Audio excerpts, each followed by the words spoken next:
Passover. Maybe I didn't explain too much about the Passover, but it was that's what Jesus was celebrating in the upper room when he's celebrating his Last Supper. He was here for Passover. And every year, I believe, Jesus came to Jerusalem for Passover. And this was the last Passover that Jesus would have because it was also his Last Supper. And what the Passover is a celebration of the fact that God overcame the most tremendous and the strongest empire that was on planet Earth at that time. Moses went to Pharaoh and said, "Let my people go." And 10 times he asked Pharaoh to let his people go. And with each time he received a negative response, there was a negative reaction. So you have all of the 10 plagues. Maybe you can remember some of them. I know I never remember all of them. I know there's frogs, and there's boils, and locusts, a river of blood. Let me see, I think all the cattle die is one of them. And so each one gets a little more severe and a little stronger and a little more serious to try and get the attention of Pharaoh to let him know, this is serious. You have to let my people go. And the 10th one was the most serious of all, and that was that the firstborn of every family would die.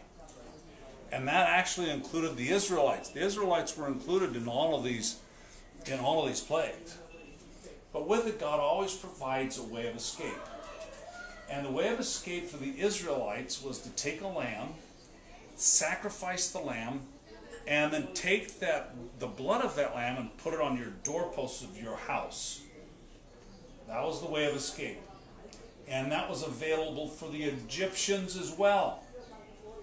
It was available to anyone who had the faith, who would go ahead and sacrifice the lamb and put it on the doorposts of their house.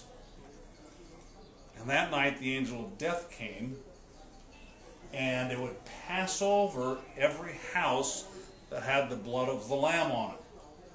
Therefore the name, the expression, the Passover.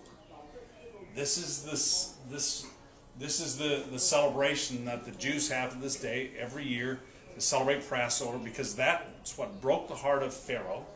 And Pharaoh said, leave, take whatever you want, take everything you want, just leave and get out of here. He didn't want any more of these plagues. He'd had enough, and he said, leave. And so to this day, Jews everywhere celebrate Passover. Every time we celebrate the Lord's Supper, we are celebrating the Passover as well. The Passover for us is a little different. The lamb is the Lamb of God that has been sacrificed for us.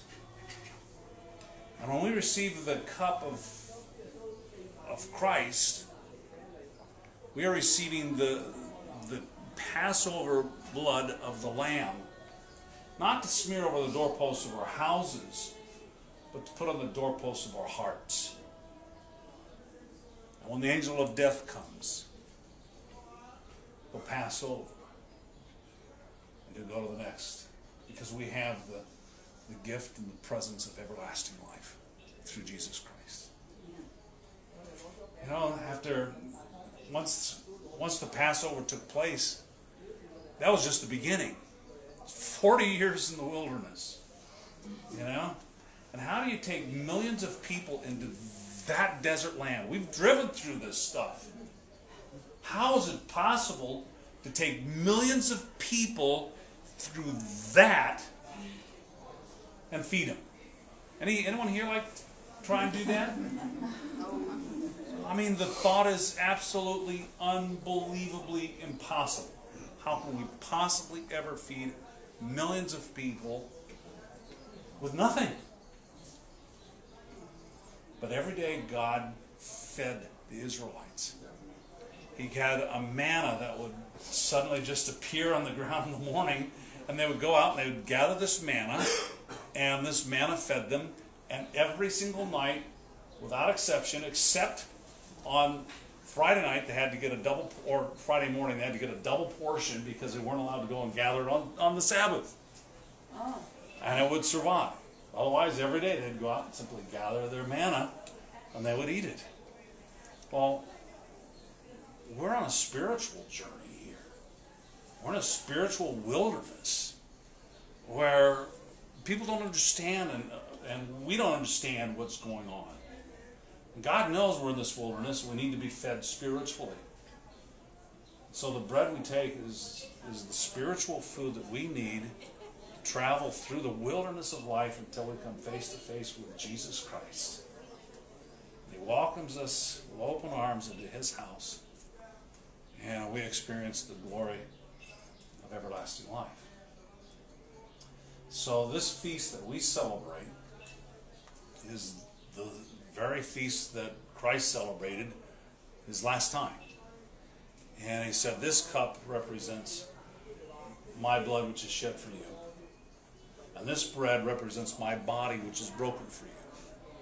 So take it and eat it. And like the lamb that was shed to save our souls, so I am the lamb shed for you. And the bread which we eat is my body broken for you, to feed you until you come face to face with Jesus Christ. So we're here in one of the most spiritual places on earth, I think. It's one of the most incredible places there exists. And we all witnessed the fact that the tomb is empty, didn't we? He is risen indeed. Because the grave can't hold him down any more than it can hold down our spirits and our souls. And so today we're going to celebrate Holy Communion. We have